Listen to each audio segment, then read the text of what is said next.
Hello friends. स्वागत है आपका हमारे यूट्यूब चैनल आर के हिंदी कहानियों में। आज की कहानी है एक अनजाना सफर। रात का पहला पहर बीत रहा था। दूर तक चांदनी छिटकी हुई थी। रात रानी के फूलों की खुशबू और मध्यम हवा रात को और भी रोमानी बना रहे थे। मीता की आंखों में नींद नहीं थी। बालकनी में बैठी वो चांद को निहारे जा रही थी। हवाएं उसकी बिखरी लटों से खेल रही थी। तभी कहीं से भटके हुए आवारा बादलों ने चांद को ढक लिया तो मीता की तंद्रा भंग हुई। अब चारों ओर खूब अंधेरा था। मीता उठकर अपने कमरे में चली गई। मोहन की बातें अभी भी उसके दिल और दिमाग दोनों को परेशान कर रही थी। बिस्तर पर करवट बदलते हुए मीता देर रात तक सोने की कोशिश करती रही, लेकिन नींद नहीं आई। इतनी रात गए मीता राजन को भी फोन नहीं कर सकती थी। राजन दिन भर इतना व्यस्त रहता है कि रात में 11 बजते ही वो गहरी नींद में होता है। फिर तो सुबह 7 बजे से पहले उसकी नींद कभी नहीं खुलती। दोनों के बीच बातों के लिए समय तय है। उसके अलावा कभी मीता का मन करता है बातें करने का तो इंतजार करना पड़ता है। पहले अक्सर मीता चिढ़ जाया करती थी। अब मीता को इस सब की आदत हो गई। ये सब सोचते सोचते मीता बिस्तर से उठी और कमरे के कोने में रखी कुर्सी पर बैठ गई। कुछ पढ़ने के लिए उसने टेबल लैंप जला लिया, लेकिन आज उसका मन पढ़ने में भी नहीं लग रहा था। एक ही सवाल उसके दिमाग को परेशान कर रहा था। सिर्फ 5 महीने ही तो हुए थे मोहन से मिले हुए। क्या उम्र के इस पड़ाव पर आकर सिर्फ 5 महीने की दोस्ती प्यार का रूप ले सकती है? उस पर तुर्रा ये कि दोनों शादीशुदा। मोहन की बातों ने उसके दिमाग को झकझोर कर रख दिया था। मीता फिर से बिस्तर पर आकर लेट गई। मोहन के बारे में सोचते सोचते कब उसकी आंखें बंद हो गईं और वो नींद की आगोश में चली गई, उसे पता ही नहीं चला। सुबह उसने निश्चय किया कि आज मोहन को सीधे सीधे बोल देगी कि ऐसा बिल्कुल भी संभव नहीं है। मेरी दुनिया अलग है और तुम्हारी अलग। इसीलिए जो रिश्ता हमारे दरमियान है वही सही है और उसे ही निभाना चाहिए। लेकिन मोहन के सामने तो उसकी जबान बिल्कुल बंद हो गई। ऐसे लगा जैसे किसी बाह्य शक्ति ने उसकी जबान को बंद कर दिया हो। मोहन ने कॉफी का घूंट भरते हुए मीता से पूछा, फिर क्या सोचा है? मीता ने थोड़ा झिझकते हुए कहा, मोहन ऐसा नहीं हो सकता। देखो, तुम भी शादीशुदा हो और मैं भी। ये बात और है कि हम दोनों डिस्टेंस रिलेशनशिप में बंधे हुए हैं। न तुम्हारी पत्नी और बच्चा यहाँ रहते हैं और ना ही मेरे पति, लेकिन हम दोनों ही अपने अपने परिवार से बेहद प्यार करते हैं। फिर हमारे बीच दोस्ती का रिश्ता तो है ही। मोहन ने मीता की ओर देखे बगैर कॉफी का दूसरा घूंट लिया और बोला, मीता, शादीशुदा होने से क्या हमारा मन, प्यार सब गुलाम हो जाते हैं? क्या हमारी व्यक्तिगत पसंद नापसंद कुछ नहीं हो सकती? जो भी हो मोहन, लेकिन दोस्ती तक ठीक है। उससे आगे ना तो मैं सोच सकती हूँ और ना ही तुम्हें सोचने का हक दे सकती हूँ। मीता थोड़ा सख्त लहजे में बोली। मोहन ने कहा, मीता तुम अपनी बात कह सकती हो, लेकिन मेरी सोच पर तुम लगाम कैसे लगा सकती हो? मोहन का स्वर अब भी बेहद संयत था। मोहन की कॉफी खत्म हो चुकी थी और मीता की कॉफी अब भी जस की तस पड़ी थी। मोहन ने याद दिलाया, कॉफी तो ठंडी हो चुकी है मीता, कहो तो दूसरी मंगवा दूं। मीता ने ना में सिर हिलाया और ठंडी कॉफी ही पीने लगी। पूरे वातावरण में एक सन्नाटा छा गया। ऐसा लग रहा था जैसे कोई समुद्र जोर जोर से शोर मचाने के बाद थक कर बिल्कुल शांत हो गया हो, या फिर जैसे कोई तूफान आने वाला हो। काफी देर तक दोनों खामोश बैठे रहे। फिर चुप्पी को तोड़ते हुए मोहन ने मीता से कहा, चलो घर छोड़ देता हूँ। मीता ने मना कर दिया और फिर दोनों अलग अलग दिशा में चल पड़े। मीता रास्ते भर यही सोचती रही कि आखिर उससे कहाँ चूक हुई। मोहन ने ऐसा प्रस्ताव क्यों रखा? लेकिन हर बार उसके मन में उठ रहे प्रश्न अनउत्तरित रह जा रहे थे। अक्सर ऐसा होता है कि अगर मन मुताबिक जवाब न मिले तो व्यक्ति आत्मसंतुष्टि के लिए अपने अनुसार जवाब खुद ही तय कर लेता है। मीता ने भी खुद को संतुष्ट करने के लिए एक जवाब तय कर लिया कि वही कुछ ज्यादा ही खुलकर बातें करने लगी थी मोहन से, इसीलिए ऐसा हुआ। घर आकर मीता ने अपने पति राजन से फोन पर ढेर सारी बातें की। फिर निश्चिंत होकर अपने मन में उठ रहे गैर जरूरी विचारों को झाड़ा। वो स्वयं से बोली, जैसे खुद को समझाने और आश्वस्त करने की कोशिश कर रही हो। मैं अपने परिवार से बहुत प्यार करती हूँ। जो तुमने कहा वैसा कभी नहीं हो सकता मोहन। तुम देखना, जिस आकर्षण को तुम प्यार समझ बैठे हो वो जल्द ही खत्म हो जाएगा। ऐसा सोचने के बाद मीता की कोशिश यही रही कि वो मोहन से कम मिले। हालांकि एक ही संस्थान में दोनों शिक्षक थे, इसीलिए एक दूसरे से मुलाकातें तो हो ही जाती थी। वैसे समय में उन दोनों के बीच बातें होती प्रोफेशन की, साहित्य की, क्योंकि दोनों को ही साहित्य से गहरा लगाव था। लेकिन अब मीता थोड़ी चुप चुप सी रहती, खुलकर बातें नहीं करती। मोहन भी अपनी भावनाओं को छिपाता था। उसने उस बारे में फिर कभी कुछ नहीं कहा। एक शाम एक पत्रिका में छपे मोहन के आलेख पर चर्चा हो रही थी। आलेख निजी संबंध पर था। कुछ चीजें मीता को खटक रही थी, जिस पर उसने आपत्ति जताई। फिर दोनों में बहस शुरू हो गई और बाकी साथी मूक दर्शक बन गए। अपना पक्ष रखते हुए मोहन ने मीता से पूछा, क्या आपने प्यार किया है?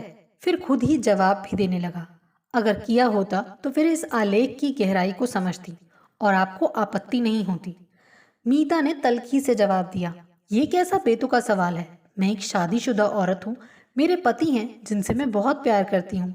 भले ही वो काम की वजह से मुझसे दूर रहते हो, लेकिन हम दोनों एक दूसरे के बेहद करीब हैं।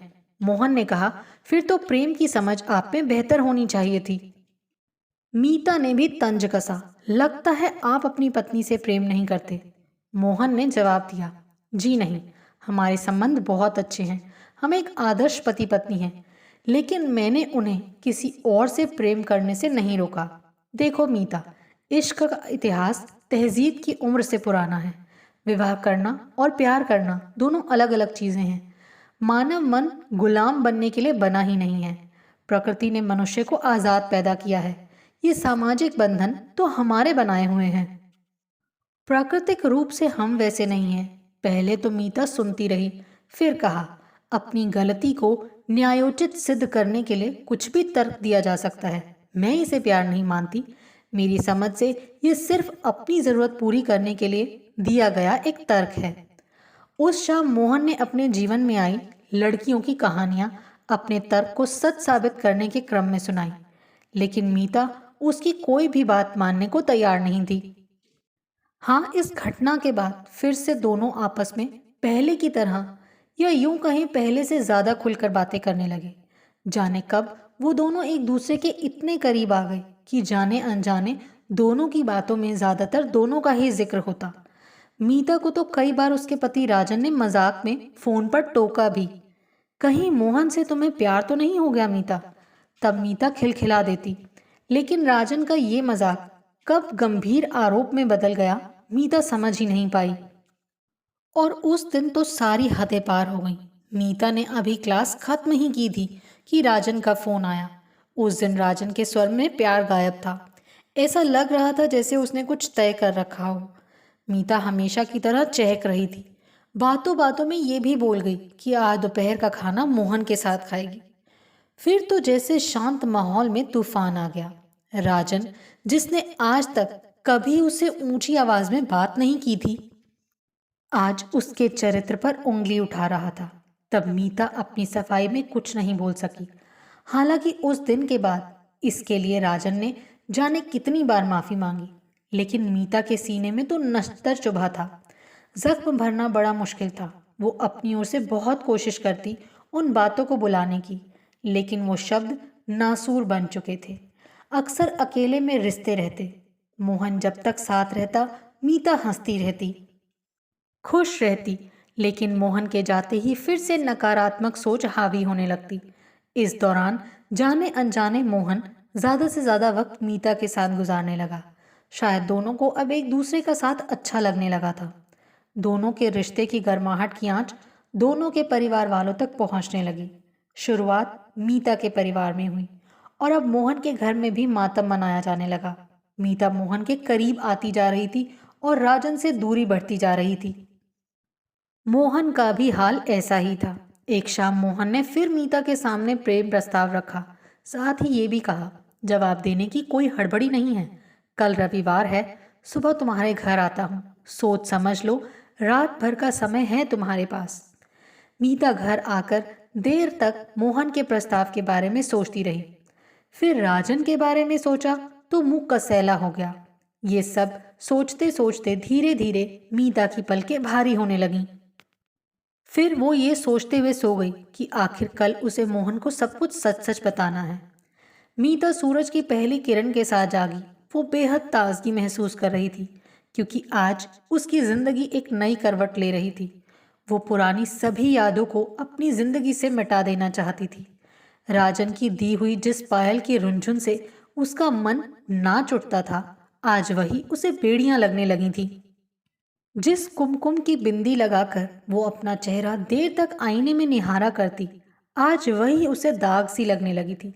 मीता ने अपना लैपटॉप खोला और राजन को सारी बातें लिख डाली। ये भी लिखा कि जिस दिन तुमने पहली बार मुझे शक की नज़र से देखा था राजन, तब तक जिंदगी में सिर्फ तुम थे। लेकिन मेरे प्रति तुम्हारा अविश्वास और मेरे लिए वक्त नहीं होना मुझे मोहन के करीब लाता गया। मुझे जब भी तुम्हारी ज़रूरत होती, राजन, तुम मेरे पास नहीं होते थे, लेकिन मोहन हमेशा साथ रहा और इसके लिए मैं तुम्हारी हमेशा शुक्रगुजार रहूंगी, क्योंकि अगर तुम ऐसा नहीं करते तो मैं मोहन की अहमियत को कभी नहीं समझ पाती। मुझे ढूंढने की कोशिश मत करना, मैं तुम्हारी दुनिया से बहुत दूर जा रही हूँ। इतना लिखने के बाद मीता ने एक गहरी सांस ली। आज सालों बाद वो तनाव मुक्त और आज़ाद महसूस कर रही थी। उसने अपने पांव से पायल को उतार फेंका और कुमकुम की बिंदी मिटाकर उसकी जगह काली छोटी सी बिंदी, जो वो कॉलेज के दिनों में लगाया करती थी, एक बार फिर से लगा ली। मोहन अपने अंदर चल रहे तूफान पर नियंत्रण रखने की कोशिश करता हुआ बैठक में मीता का इंतजार कर रहा था। इंतजार ने कॉफी के स्वाद को फीका कर दिया था। लंबे इंतजार के बाद जब मीता मोहन के सामने आई तो बिल्कुल पहचान में नहीं आ रही थी। ऐसा लग रहा था जैसे अभी अभी उसने कॉलेज में एडमिशन लिया हो। अपनी उम्र से 20 साल छोटी लग रही थी वो। मोहन उत्सुकता से उसके चेहरे की ओर देख रहा था। उसे अपना जवाब चाहिए था और ऐसा लग रहा था जैसे उसका जवाब मीता के चेहरे पर लिखा है। मीता ने मुस्कुराकर मोहन से कहा, मोहन, कभी कभी सोच साहित्यिक होने लगती है। ऐसा लगने लगता है कि हम किसी कहानी का हिस्सा भर हैं। लेकिन सच कहूँ मोहन, तो ऐसा लगता है कि तुम जब पहली बार उस शिक्षिका साहिबा से इश्क कर रहे थे, मेरे पास ही थे।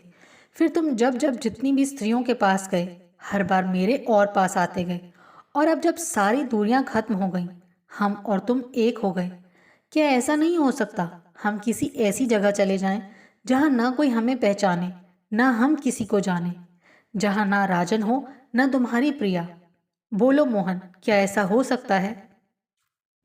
मोहन ने कुछ नहीं कहा, सिर्फ मीता के आंसुओं से भीगे चेहरे को सांसों की गर्मी देते हुए अपने हाथों में थाम लिया। थोड़ी देर बाद दोनों एक दूसरे के हाथ में हाथ डाले चल पड़े एक अनजाने सफर पर, जहां थोड़ा दर्द लेकिन सुकून था, खुली हवा थी, उम्मीदों से भरा पूरा जीवन था। आपको हमारी ये कहानी कैसी लगी, प्लीज़ कमेंट करके ज़रूर बताइए। अगर आप इस चैनल पर नए हैं तो इसे सब्सक्राइब करें और शेयर करें। Thank you.